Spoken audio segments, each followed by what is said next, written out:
So Donald Trump is absolutely crashing in the polls. He's becoming more and more erratic, and he's taking all these bizarre actions lately. What could be going on with this dude as we watch him spiral?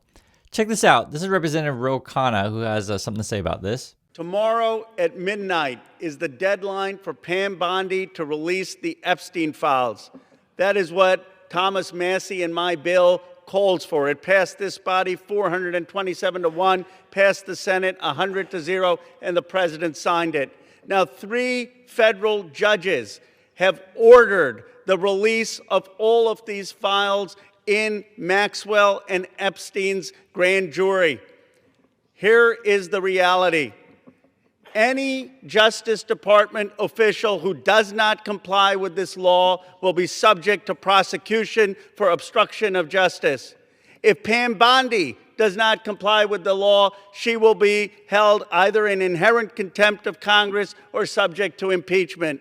We will not rest until the law is complied with and justice is served. Thank you, Mr. Speaker. I think we got a real fight coming Friday is what it looks like. So again, Pam Bondi must release the files by midnight tomorrow. If not, I lay out the consequences. So what is wrong with Trump? This is a meeting today where he's trying to stay awake. And I wonder if he's just having sleepless nights, basically, because this happens to people. If you're under a lot of stress, you can't sleep. And then when you have to go to your job, right? That's for Trump. I got to go to my job. It's like, oh, I can't stay awake. People are coming after me, whatever. I don't know. I mean, it's the whole thing is just sick. From Karen Levitt.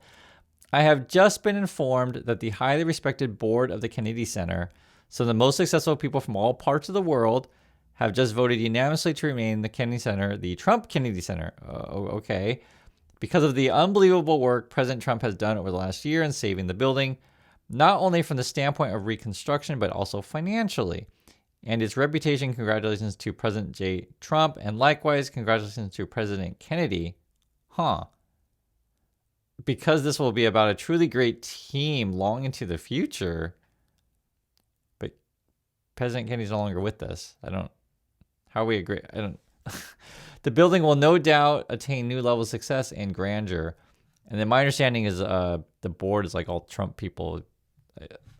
All right, listen to this. This is Representative Joyce Beatty talking about what just happened. I'm Congresswoman Joyce Beatty. I'm sitting here in my congressional office in Washington, D.C., just ending a call with the Kennedy Center, where I serve as an ex officio member. I am bringing this to you live today because what you may hear is that there was a unanimous vote to rename the Kennedy Center the Trump Center. Be clear, I was on that call, and as I tried to push my button to voice my concern, to ask questions, and certainly not to vote in support of this, I was muted. Each time I tried to speak, I was muted. Participants were not allowed to voice their concerns who were online. Yet it was said at the end, it was a unanimous vote. Clearly, the Congress has a say in this. This center, the Kennedy Center, was created by the Congress. I think it's important for us to know that this is just another attempt to evade the law and not let the people have a say. As a strong supporter of the arts, as someone during my entire time here in Congress, I have participated in the Kennedy Center's programs, and I salute all the artists who have performed there. So that was Representative Beatty, and I like to show you different points of view because essentially she can see it, I can see it, and you can see it too. The Trump administration is absolutely spiraling and they're doing whatever they can to silence any critics, but they can't do it forever and they can't do it to everyone because it's just too much coming down the pipeline. I mean, they're just absolutely melting down. I thought this was kind of interesting. This is coming from The Atlantic. It says, for 20 minutes, Americans watched Donald Trump address the nation, quote, drenched in pure panic as he tried to bully an entire nation into admitting he's doing a great job. And I thought that was a really funny way to put it. And I watched the thing. We did a live stream, and many of you watched it also. And I was just like the whole time scratching my head, like, what is this guy talking about? It was like completely whacked out. And when you watch Trump, on a daily basis and you see the U.S. economy, just to see it like, how can I say, spiraling every day. And it just is no way sustainable. I don't think he's going to make it to 4 years. And even if he does, after the midterms, if there is indeed a blue sweep, he's going to be a lame duck. That's what it looks like to me. And he's just trying to do everything he can to, make it through the next few months and last ditch efforts, I guess. This is Representative Nate Nadler, and he was saying here, Trump and his handpicked board do not have the authority to further disgrace this institution by attaching the stench of Trump to its name. Only Congress has the power to make this change. This illegal action won't stand. Unlike Donald Trump, President Kennedy will be remembered for all the good he did for our nation. I look forward to the day when the Kennedy Center will once again be the foremost public institution for arts and culture. And then my general understanding of it, I think the Congress founded the Kennedy Center, and then later it was dedicated to Kennedy after his death. That's my understanding of this thing. So this idea of just renaming it Trump is weird, but Trump does a lot of weird stuff. Look at this. This is Fox News talking about the current economic conditions. Have a watch. So the president is out there getting the word out. New Fox polling shows that voters are still not happy with the economy under President Trump, likely because of that timing. I'd like to do the drill down on it exactly. So this is actually a really big poll, right? Just came out. I guess the dates are December 12th to 15th among registered voters. National economic conditions. 72% are saying not so good or poor. 28% are saying excellent or good. So basically, people say it's bad out there. It's ugly. You can see it in the numbers. And I always tell you guys the same thing. Share with community. Like how much do you pay for things? How much is your insurance? How much is your food? What's going on with cost of living in your neck of the woods? And, if Trump were a good leader or any good leader, you listen to people. You listen to the voters. You listen to constituents. And you deal in reality. And that's an important thing. If you want to solve real problems, you deal with real people and just reality. But, Trump is often Lululand. He may or may not believe the things that he says, that we're all rich for trillions and trillions of dollars, according to him. But this is what people on the ground are saying. 72% are saying that the situation is not so good or poor. Check this out also. This explains really how the White House works on the inside and how he does his weird math. This is Lutnick trying to defend Trumpy math. Watch this. So I got to ask you about some of the things that the president said last night, because some of them were just mathematically impossible. Listen to what he said about bringing down the price of prescription drugs. Listen here.